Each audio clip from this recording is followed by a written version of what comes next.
नमस्कार सभी बच्चों को और व्यूअर्स को जो मेरा ये वीडियो देख रहे हैं। आप सभी का गर्वित कोचिंग क्लास की ओर से स्वागत है।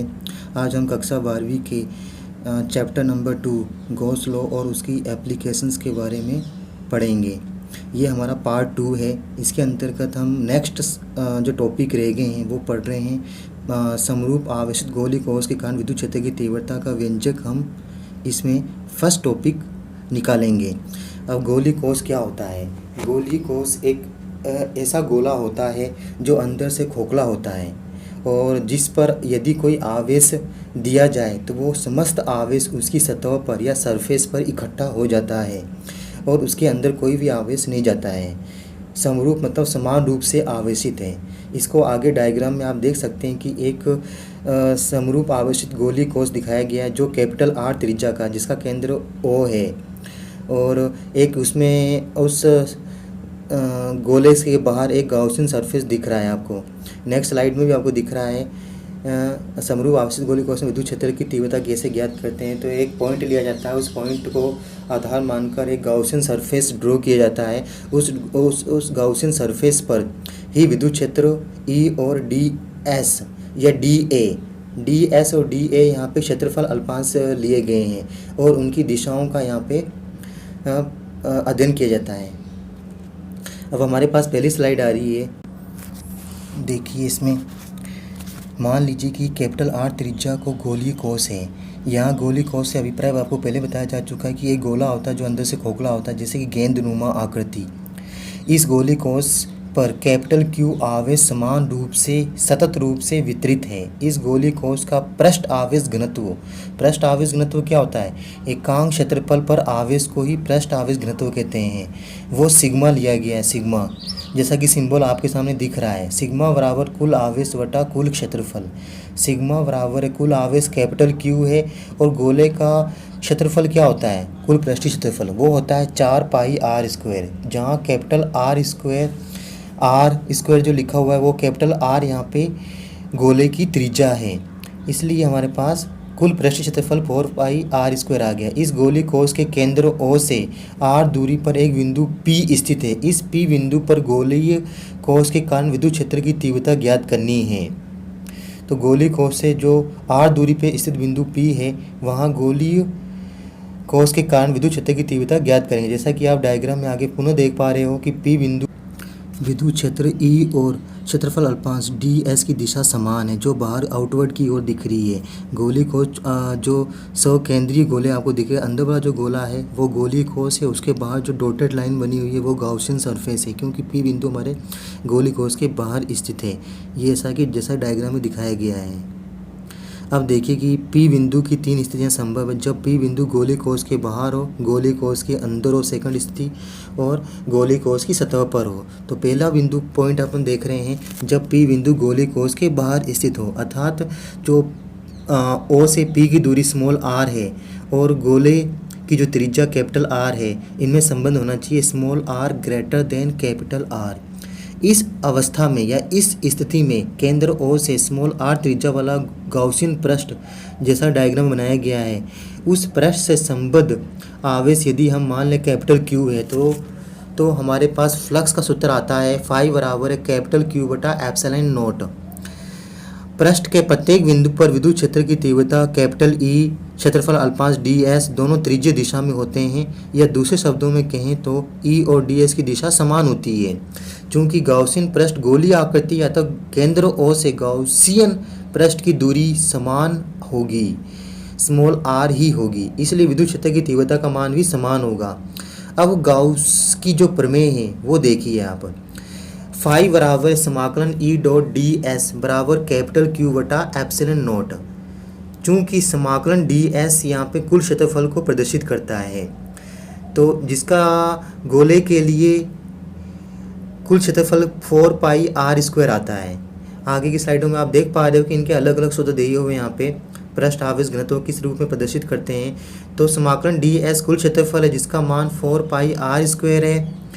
स्मॉल आर यहाँ पे गाउसियन पृष्ठ जो है गोला है उसकी त्रिज्या ली गई है, अतः हमारे पास आता है ई गुणा 4 pi R square equal to Q बटा एप्सिलॉन नॉट।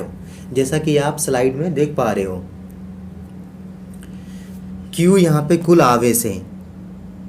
आगे की स्लाइड में फिर आप इस सूत्र को देख सकते हो कि E गुणा 4πr² बराबर है Q बटा एप्सिलॉन नॉट, E बराबर है Q बटा 4π एप्सिलॉन नॉट r²। अब चूंकि Q बराबर है सिग्मा गुणा 4πr², सिग्मा यहाँ पे आवेश घनत्व है। आवेश घनत्व का सूत्र आपको पहले लिखा हुआ था, वही सूत्र यहाँ पे वापस काम आ रहा है। E बराबर आता है हमारे पास में sigma capital R² upon epsilon not small r²। तो ये आप देख सकते हैं दो तरह के सूत्र अपने पास आए हैं, स्मॉल r के टर्म में और दूसरा है आवेश घनत्व के टर्म में भी इसका आंसर हमारे पास में आया है। उपरोक्त सूत्र को देखकर हम यह कह सकते हैं कि गोली कोष इस प्रकार व्यवहार करता है जैसे वो एक कैपिटल Q आवेश का हो और संपूर्ण आवेश केंद्र पर रखा हो। अतः गोली कोष जिस पर कैपिटल Q आवेश समान रूप से वितरित हो उसके लिए विद्युत क्षेत्र की तीव्रता वही होगी जो आवेश कैपिटल Q केंद्र पर रखा है। यह इस बात पर भी निर्भर करता है कि बल किस प्रकार लग रहा है उस पर। सेकंड स्थिति हमारे पास आ रही है जब बिंदु P जो है गोली कोष के पृष्ठ पर स्थित है। ये तो बहुत ही सिंपल सी चीज़ हमारे पास आ जाएगी जो हमने बाहरी पृष्ठ के लिए किया है, small r greater than capital R। अब स्मॉल r बराबर कैपिटल R रख देंगे तो जो फॉर्मूला ऊपर आया था वही फॉर्मूला अपने पास यहाँ पे small r equal to capital R रखने पे आ जाएगा। इस स्थिति में गॉसियन पृष्ठ की त्रिज्या भी कैपिटल R होगी और गोले की त्रिज्या भी कैपिटल R है और परिवृत्त आवेश कैपिटल Q होगा। तो आगे की स्लाइड में आप देखिए, इसमें E गुणा 4π कैपिटल R² बराबर Q बटा एप्सिलॉन नॉट, E बराबर Q बटा 4π एप्सिलॉन 0 कैपिटल R²। चूँकि आवेश कैपिटल Q बराबर सिग्मा गुणा 4π R², अतः E बराबर है सिग्मा बटा एप्सिलॉन नॉट। सिग्मा बटा एप्सिलॉन नॉट इसलिए आया क्योंकि अपने पास 4π कैपिटल R² से 4π कैपिटल R² ये कट जाएगा, ऊपर अंश में सिग्मा बचेगा और नीचे एप्सिलॉन नॉट बचेगा, जैसा कि आप यहाँ पे देख पा रहे हो। आगे पुनः इसका डायग्राम देखिए। समरूप आवेशित गोले के अंदर विद्युत क्षेत्र, गोली कोष दिख रहा है उसके अंदर विद्युत क्षेत्र अपने को यहाँ पे फाइंड करना है। तो हमने क्या किया, समरूप आवेशित गोली कोष के अंदर एक सकेंद्रीय गोला बनाया जो गॉसियन पृष्ठ है, जिसकी त्रिज्या स्मॉल r है, जिस पर बिंदु P लिया गया है, जिस पर विद्युत क्षेत्र की दिशा और ds की दिशा समान है, जैसा कि आप चित्र में देख पा रहे हो। अब आगे की स्लाइड में देखिए इसके, जब बिंदु P गोली कोष के पृष्ठ के अंदर स्थित हो, गोले के अंदर हो, small r less than capital R हो, इस स्थिति में बिंदु P जिस पर हमें विद्युत क्षेत्र की तीव्रता ज्ञात करनी है वो बिंदु आवेशित गोली कोष के भीतर है। अतः गॉसियन पृष्ठ द्वारा परिबद्ध आवेश शून्य होगा क्योंकि आवेशित गोले या चालक या गोली कोष पर आवेश केवल पृष्ठ पर ही स्थित होता है, अंदर नहीं होता है। अतः अंदर आवेश कैपिटल Q का मान 0 हो जाएगा और गाउस की प्रमेय का उपयोग करने पे फाई बराबर है समाकलन E dot ds equal to Q बटा एप्सिलॉन नॉट। Q का मान रखेंगे तो यहाँ पे 0 हमारे पास फ्लक्स आ जाएगा, 0 फ्लक्स आएगा तो E का मान भी यहाँ पे 0 आएगा। इस स्थिति में विद्युत क्षेत्र का मान भी शून्य होगा। तीनों स्थितियों का सम्मिलित रूप से ग्राफ निम्न प्रकार बनता है जो आगे की स्लाइड में आप देख सकते हो। विद्युत क्षेत्र का दूरी के साथ परिवर्तन किस प्रकार होता है यह आगे की स्लाइड में आने वाला है।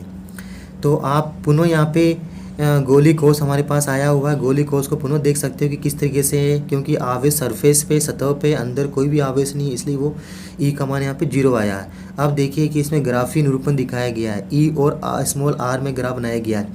Small r equal to capital R तक तो हमारे पास ग्राफ मैक्सिमम वैल्यू आ रही है, E का मान मैक्सिमम आ रहा है, डॉटेड लाइन में बना हुआ है ये, ठीक है। स्मॉल r का मान लेस देन कैपिटल R तो 0 है, जैसा कि अपने वहाँ निकाला था, अंदर 0 होता है, सतह पर अधिकतम होता है और उसके बाद ये डिक्रीज होता है। E समानुपाती 1/r² के रेशियो में ये डिक्रीज होता है। इसे आप ग्राफी निरूपण में आसानी से देख पा रहे हो। E और R के मध्य जो ग्राफ खींचा गया है उसमें आप इसे आसानी से देखिए।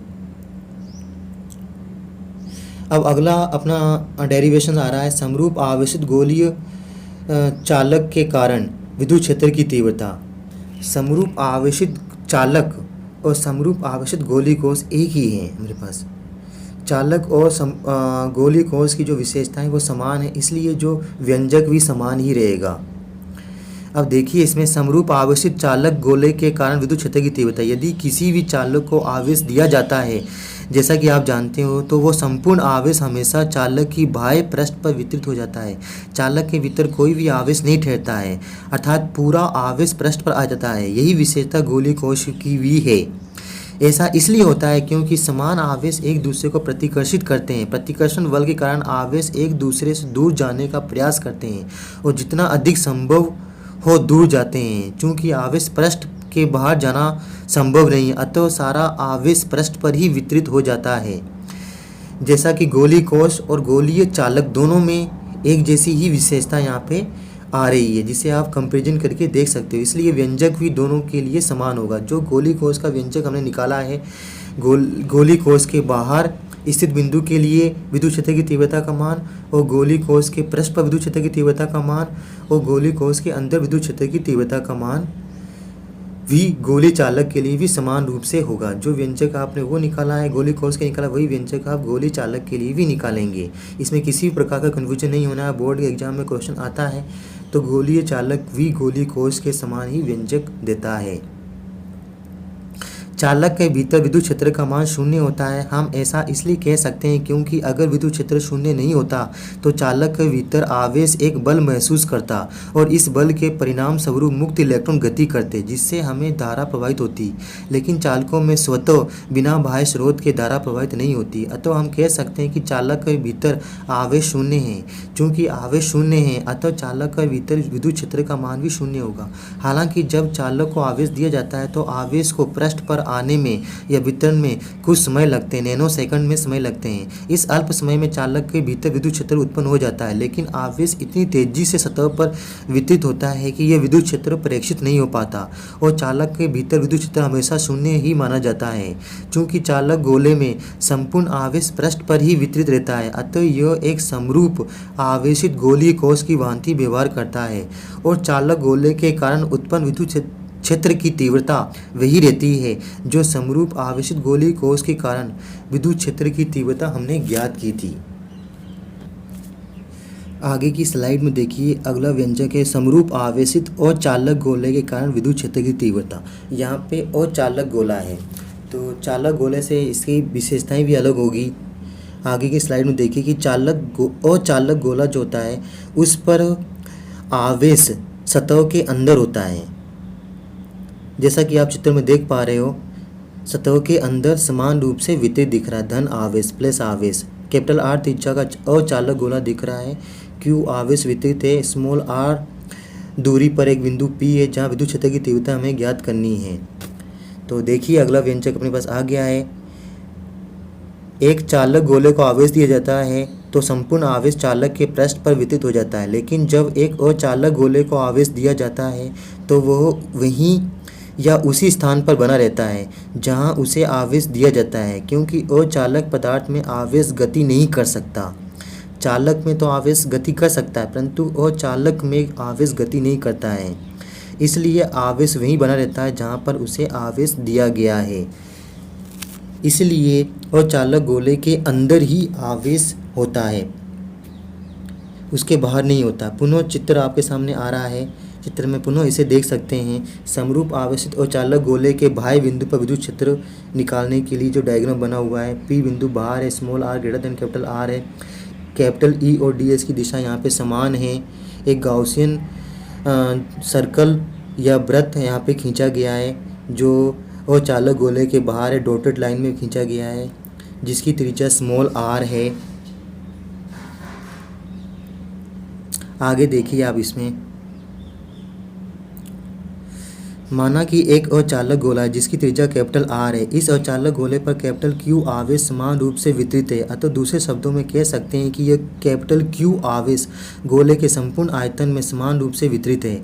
अतः आयतन आवेश घनत्व लिया जाएगा। यहाँ पे आयतन आवेश घनत्व को रो से प्रदर्शित करते हैं। पहले हम सिग्मा ले रहे थे काम में, अब यहाँ पे रो लेंगे। रो बराबर है कुल आवेश बटा कुल आयतन। तो गोले के लिए कुल आवेश यहाँ पे कैपिटल क्यू है और गोले का जो आयतन का सूत्र होता है वो होता है 4/3 पाई आर क्यू, जहाँ आर यहाँ पे गोले की त्रिज्या है, जैसा कि आप स्लाइड में देख पा रहे हो। अब गोले के केंद्र O से स्मॉल r दूरी पर एक बिंदु P है जहां विद्युत क्षेत्र की तीव्रता ज्ञात करनी है। इसलिए हम स्मॉल r त्रिज्या के गोलीय गाउसियन पृष्ठ की कल्पना करते हैं, जैसा कि आप जितने चित्र में देखा है। अब P बिंदु की 3 स्थितियां संभव है। P बिंदु या तो गोले की सतह पर हो, अंदर हो या बाहर हो। तो सबसे पहली स्थिति है जब P बिंदु गोले के बाहर स्थित है, small r greater than capital R। इस स्थिति में तीव्रता हम निम्न प्रकार से ज्ञात कर सकते हैं। सबसे पहले हम देखेंगे कि पृष्ठ द्वारा परिबद्ध आवेश कैपिटल Q है। गाउसियन पृष्ठ से संबद्ध कुल विद्युत फ्लक्स हम यहाँ पे निकालेंगे। तो कुल विद्युत फ्लक्स क्या होता है? विद्युत फ्लक्स का सूत्र होता है फाई बराबर है E.ds और गाउस के नियम से होता है आवेश बटा epsilon note, Q upon epsilon note. जैसे कि आप देख पा रहे हो आप, फाई बराबर है E.S equal to Q upon epsilon naught. S यहाँ पे 4 पाई R स्क्वायर है। Phi equal to E.4 pi R square equal to sigma upon Q upon epsilon naught, या E बराबर है कैपिटल Q बटा 4 pi R square epsilon naught, जैसा कि slide में लिखा हुआ है। अब आगे की स्लाइड में देखिए कि रो बराबर है Q बटा 4 बटा 3 पाई R Q। रो यहाँ पे आयतन आवेश घनत्व है, आवेश बटा आयतन, आयतन है 4 बटा 3 पाई R Q है, जिससे Q का मान हमारे सामने आता है Q बराबर है रो गुना 4/3 पाई R Q। कैपिटल R यहाँ पे और चालक गोले की त्रिज्या है। अब Q का मान रखने पर, Q का मान रखेंगे तो Q का मान कहाँ रखेंगे? E बराबर 4 बटा पाई एप्सिलॉन 0 Q बटा R स्क्वायर में रखेंगे। यहाँ Q का मान रखेंगे रो गुना 4 बटा 3 पाई R Q। तो इसमें से 4 पाई कट जाएगा और ऊपर रह जाएगा रो कैपिटल R Q और बट्टे में आ जाएगा 3 epsilon note small r square. अब दूसरी स्थिति है जब बिंदु गोले के पृष्ठ पर स्थित हो, अर्थात स्मॉल r बराबर कैपिटल R। P बिंदु का दूसरी स्थिति में यह बन जाती है कि P बिंदु गोले के पृष्ठ पर है। इस दशा में गोले की त्रिज्या कैपिटल R गाउसियन पृष्ठ की त्रिज्या स्मॉल r के बराबर होगी, स्मॉल r बराबर कैपिटल R। जैसे कि हमने ज्ञात किया था E बराबर कैपिटल Q 4 बट्टे में 4 pi R square epsilon naught है। अब Q का मान रखने में, Q का मान यहाँ स्लाइड में आ रहा है, Q बराबर रो 4 पाई R Q बटा 3 का मान यहाँ रखने पे E के सूत्र में रखेंगे तो हमारे पास E बराबर आएगा रो कैपिटल R Q बटे में 3 epsilon note small r square मान हमारे पास में आ रहा है, जो पृष्ठ से बाहर स्थित बिंदु के लिए आता है। अब इस सूत्र में भी स्मॉल r बराबर कैपिटल R रख देंगे तो क्या होगा? स्मॉल r बराबर कैपिटल R रखने पे आर स्क्वायर से आर स्क्वायर कट जाएगा और एक कैपिटल R बचेगा जो अंश में। E बराबर है रो कैपिटल R बटा 3 एप्सिलॉन नोट। ये हमारे पास में व्यंजक आया पृष्ठ पर और चालक गोले के पृष्ठ पर विद्युत क्षेत्र का सूत्र है। इससे क्या स्पष्ट होता है कि कुचालक के लिए बाहरी बिंदुओं के लिए विद्युत क्षेत्र ऐसे व्यवहार करता है जैसे मानो संपूर्ण आवेश Q गोले के केंद्र पर रखा गया हो। ये स्थिति हमारे पास में आती है। तो यहाँ पर विद्युत क्षेत्र का मान स्थिर रहता है, त्रिज्या पर निर्भर नहीं करता, स्मॉल r पर निर्भर नहीं कर रहा है, यहाँ पे कैपिटल R पर निर्भर कर रहा है जो अचालक गोले की त्रिज्या है। तीसरी स्थिति है जब बिंदु P गोले के अंदर स्थित हो, small r less than capital R। और माना कि गोले के अंदर है तो हम गोले के अंदर ही एक सकेंद्रीय वृत्त बनाएंगे और जिस पे गाउसियन पृष्ठ की कल्पना करेंगे जिस पर आवेश Q डैश है। तो Q डैश का मान होगा रो गुना आयतन, आयतन है 4 बटा 3 पाई R Q। ये गोला हमारे पास आ रहा है और चालक गोला आ रहा है जिसके अंदर हमने गाउसियन पृष्ठ बनाया जो स्मॉल r त्रिज्या का है। तो स्मॉल r त्रिज्या की जो आयतन है वो हो जाता है हमारे पास में 4 बटा 3 पाई R Q। अब चूंकि हम जानते हैं कि आयतन घनत्व होता है रो होता है कैपिटल Q बटा 4/3 पाई R Q। अब ये मान हमारे पास में है, इसका उपयोग हम करेंगे आगे वाली स्लाइड में। आप इसको देखिए,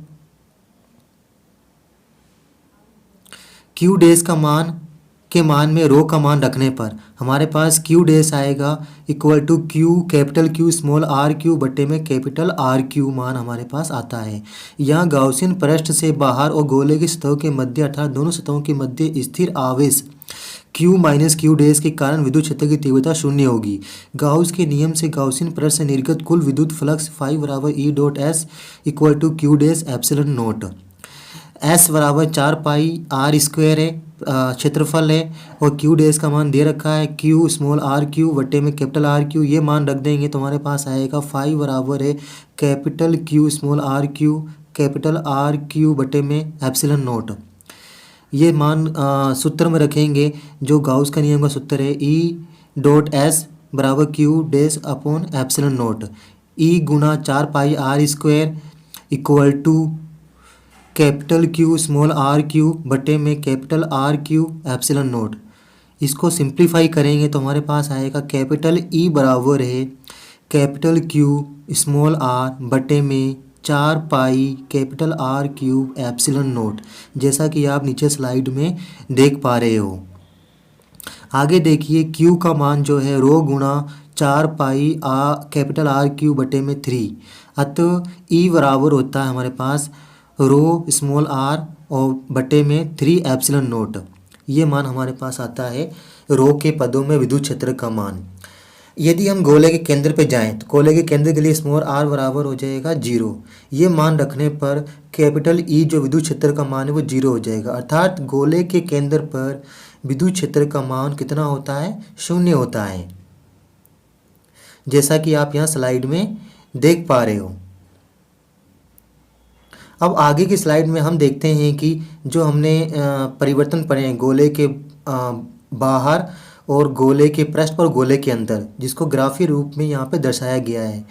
गोले के अंदर होता है ई आई एन समानुपाती स्मॉल आर, आर के समानुपाती होता है, पृष्ठ पे स्मॉल आर बराबर कैपिटल आर पे अधिकतम होता है, और बाहर जो होता है प्रोपोर्शनल होता है 1/r² के समानुपाती होता है, जैसा कि आप यहाँ ग्राफ में देख पा रहे हो। विद्युत क्षेत्र का दूरी के साथ परिवर्तन आलेख और चालक गोले के कारण।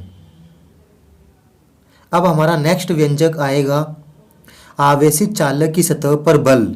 आवेशित चालक की सतह पर बल का व्यंजक व्युत्पन्न करना इस स्लाइड में हम सीखेंगे। चालक का विशेषता आप पहले पढ़ चुके हो। चालक की सतह पर बल सतह पर ही आवेश होता है और उसके अंदर नहीं होता है। अब आगे देखिए यहाँ पे एक चित्र दिख रहा है आवेशित चालक सतह पर विद्युत क्षेत्र। विद्युत क्षेत्र को इस तरीके से दिखाया गया है, सतह पर ही धन आवेश समान रूप से वितरित दिख रहा है, और एक सतह पर एक बिंदु ले रखा हमने यहाँ पे।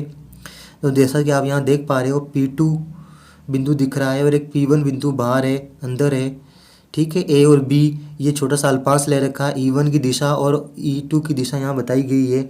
अब इसमें आगे की स्लाइड में देखो इसको आवेशित चालक सतह पर बल। जैसा कि हम पढ़ चुके हैं कि जब किसी चालक को आवेश दिया जाता है तो वो आपस में प्रतिकर्षण बल के कारण सतह पर एक समान सतत रूप से वितरित हो जाता है, यूनिफॉर्मली डिस्ट्रीब्यूटेड हो जाता है on the surface of conductor. वितरण के बाद भी यदि सतह के किसी सूक्ष्म भाग का अध्ययन किया जाए तो शेष भाग पर उपस्थित आवेश के कारण उस सूक्ष्म भाग में उपस्थित आवेश एक प्रतिकर्षण बल महसूस करता है। इसी प्रकार यदि चालक की सतह के किसी भी अल्पांश की बात करें तो शेष सभी अल्पांशों के कारण वो प्रतिकर्षण बल महसूस करता है। इस प्रकार चालक की सतह पर एक बल कार्य करता है। आवेशित चालक की सतह पर इस बल का परिमाण सभी अल्पांशों द्वारा लगने वाले बलों के सदिश योग के बराबर होता है। इस स्लाइड में जो लिखा है इसको पढ़ लीजिए आप भी। अब आगे पुनः चित्र आ रहा है जो स्पष्ट करेगा कि P1 और P2 पॉइंट एक अंदर है और एक बाहर है। P2 पॉइंट पर E1 और E2 की दिशा यहाँ पे विपरीत लग रही है, और P1 पॉइंट जो चालक के बाहर है उस पर E1 और E2 दो विद्युत क्षेत्र काम कर रहे हैं। दोनों की दिशाएं आउटवर्ड है और समान है, जैसा कि आप यहाँ पे देख पा रहे हो। ए बी जो ये छोटा सा भाग ले रखा अल्पांश ले रखा है, ये भी आपको चित्र में दिख रहा है, और संपूर्ण आवेश गोले की सतह पर ही वितरित है। हमने ज्ञात किया था कि चालक पृष्ठ के बाहर स्थित बिंदु पर विद्युत क्षेत्र की तीव्रता सिग्मा बटा एप्सिलॉन नॉट होती है। अतः P1 बिंदु पर विद्युत क्षेत्र की तीव्रता का मान होगा ई P1 इक्वल टू सिग्मा बटा एप्सिलॉन नॉट, क्योंकि चालक के भीतर आवेश शून्य होता है, अर्थात पूरा आवेश चालक की सतह पर वितरित रहता है। अतः चालक के भीतर सभी बिंदुओं पर विद्युत क्षेत्र का मान क्या होगा? शून्य होगा। तो आपने ये देख लिया। P2 बिंदु पर विद्युत क्षेत्र ई P2 का मान 0 है। अब हम इस संपूर्ण चालक को दो अल्पांशों में विभक्त करते हैं। एक अल्पांश AV और इसका क्षेत्रफल DS, दूसरा चालक का शेष भाग अर्थात ACV भाग। माना AV अल्पांश के कारण इसके निकट बिंदुओं पर उत्पन्न विद्युत क्षेत्र की तीव्रता E1 है तथा ACV अल्पांश के द्वारा उत्पन्न विद्युत क्षेत्र की तीव्रता E2 है। अतः चालक के बाहर स्थित बिंदु P1 पर कुल विद्युत क्षेत्र की तीव्रता AV और ACV के कारण दोनों अल्पांशों के कारण होगी। जैसा आपने चित्र में देखा है, दिशा समान होने के कारण वो जुड़ जाएंगे। ई P1 बराबर है E1 प्लस E2। E1 तथा E2 की दिशा समान है, इसलिए वो जुड़ गए हैं। P2 बिंदु पर अल्पांश के कारण विद्युत क्षेत्र परस्पर विपरीत दिशा में होंगे। तो P2 बिंदु पर विद्युत क्षेत्र की तीव्रता ई P2 equal to E1 minus E2। चूँकि हम पढ़ चुके हैं कि P2 बिंदु पर कुल विद्युत क्षेत्र का मान शून्य है क्योंकि वो चालक के अंदर है। अतः E1 minus E2 equal to 0। जैसा यहाँ देख रहे हो ई P2 का मान 0 रखा तो E1 माइनस E2 का मान भी 0 होगा। पक्षांतरण करने पे E1 बराबर E2 हमारे पास आ जाएगा। अंदर E1 बराबर E2 हमारे पास आएगा। अब पहले समीकरण के अनुसार देखते हैं। E1 प्लस E2 बराबर है सिग्मा बटा एप्सिलॉन नोट। दोनों का मान समान है E1 और E2 का, तो E1 को भी E2 के बराबर ले लेंगे। तो E2 प्लस E2 बराबर सिग्मा बटा एप्सिलॉन नोट। 2E2 बराबर सिग्मा बटा एप्सिलॉन नोट। E2 बराबर है सिग्मा बटा ट्वाइस एप्सिलॉन नोट। अतः ACV के कारण अल्पांश AV पर विद्युत क्षेत्र की तीव्रता सिग्मा बटा 2 एप्सिलॉन नोट होगी। यदि AV का कुल आवेश DQ है तो अल्पांश AP पर बल DF equal to E2 DQ होगा। E2 का मान रखेंगे तो सिग्मा बटा ट्वाइस एप्सिलॉन नोट और DQ। चूंकि DQ बराबर है सिग्मा DS, सिग्मा DS लिख सकते हैं क्योंकि सिग्मा यहाँ पे पृष्ठ आवेश घनत्व है। पृष्ठ आवेश घनत्व होता है DQ बटा DS। अतः आवेश बराबर है आवेश घनत्व इंटू क्षेत्रफल से भी हम इसको समझ सकते हैं। DF में मान रखने पर सिग्मा बटा 2 epsilon naught into sigma DS। DF equal to sigma square DS बटा 2 एप्सिलॉन नोट। चूँकि E बराबर सिग्मा बटा एप्सिलॉन नोट है और सिग्मा का मान हमने यहाँ पे रख दिया है। आवेश बराबर आवेश घनत्व इंटू क्षेत्रफल होता है, जैसा कि हमने पहले पूरा रिपीट हो रहा है ये। सिग्मा का मान E capital E epsilon note. ये सारा मान रखने पे DF बराबर आता है हमारे पास E square capital E square epsilon note DS बटा 2। संपूर्ण पृष्ठ पर लगने वाला बल कुल बल F बराबर, तो इसका समाकलन कर लिया जाएगा दोनों पक्षों का। तो DF का समाकलन करेंगे F आएगा और दाएं पक्ष का समाकलन करेंगे, समाकलन का चिन्ह लगा दिया। कैपिटल E का स्क्वायर एप्सिलॉन नोट है DS बटा 2 है, तो यहाँ पे DS का समाकलन हो जाएगा हमारे पास में, जो ये आ रहा है हमारे पास सिग्मा स्क्वायर DS बटा 2 एप्सिलॉन नोट। हाँ आ रहा है। P बराबर कुल बल बटा कुल क्षेत्रफल।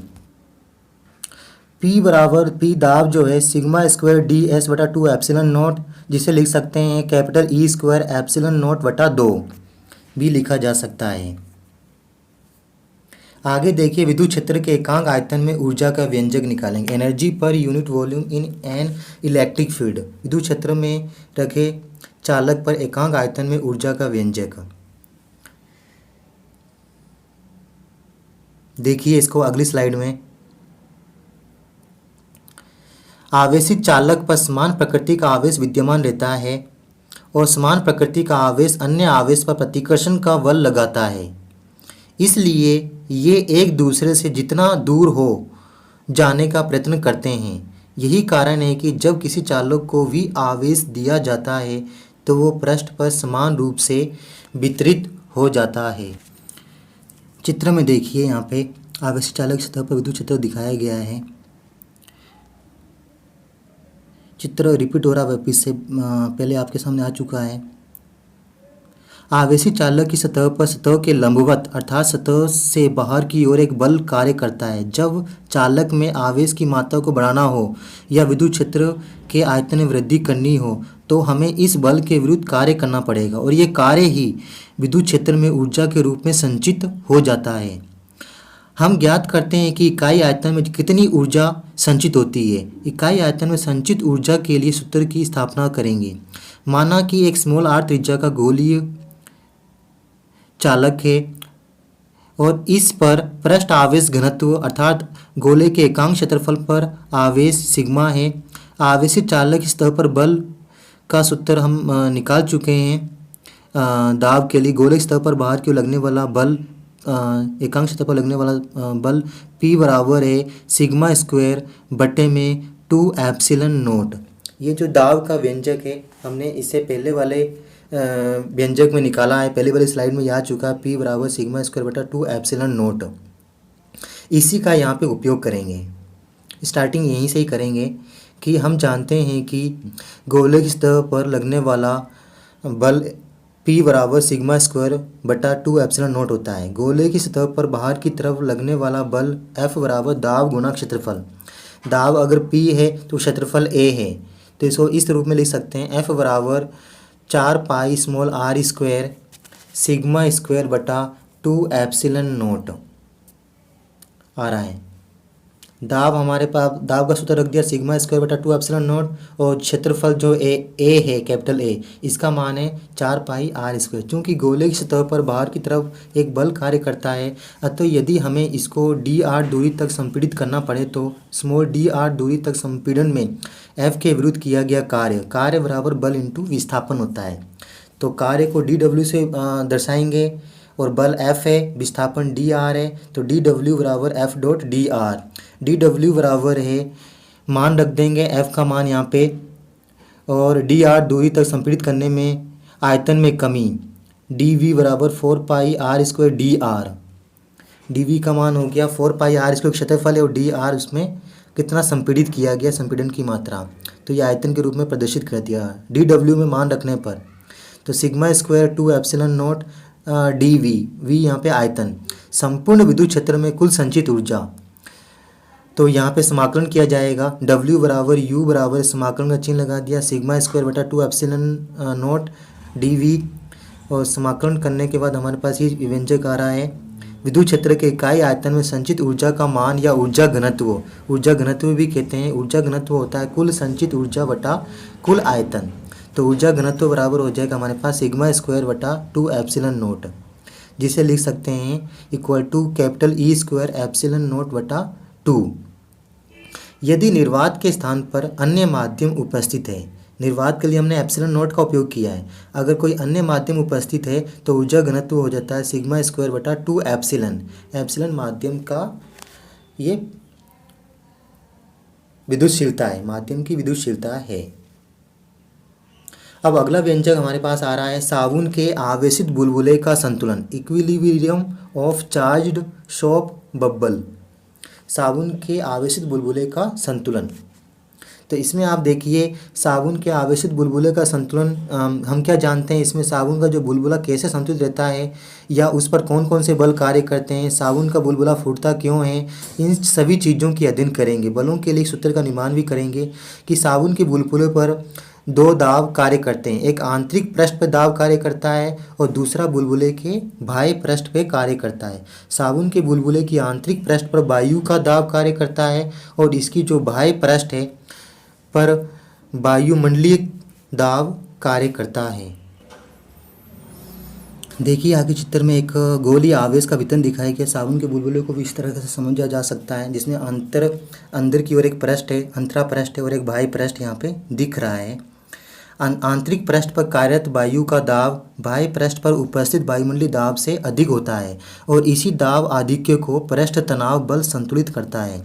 माना एक स्मॉल r त्रिज्या का बुलबुला है और इसका पृष्ठ तनाव कैपिटल T है, तो दाब आधिक्य हो जाएगा Px external equal to 4T बटा स्मॉल r।